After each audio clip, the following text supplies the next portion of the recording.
আজকে বিশ্ব ভালোবাসা দিবস এবং ফাল্গুনের কিন্তু প্রথম দিন। সেই প্রথম প্রহরী আমাদের ৬ ঋতুতে যে দেশ, সেই ৬ ঋতুর কিন্তু শেষ ঋতু আজকে।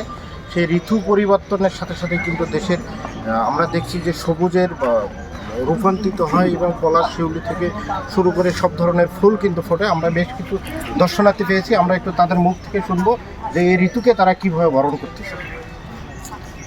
ফাল্গুনের বসন্ত ঋতু, এই ঋতুতে অনেক ফুল ফোটে আর শীতের উষ্ণতায় গাছের পাতা ঝরে পড়ে। আর এই দিনটা অনেক ফিল করতেছি, অনেক ভালো লাগতেছে এই দিনটা। এইটা আর কি।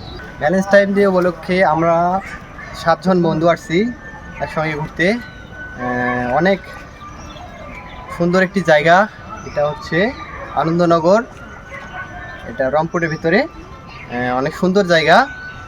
ভ্যালেন্টাইন ডে উপলক্ষে আমরা আসছি, ঘুরলাম, অনেক সুন্দর লাগলো জায়গাটা।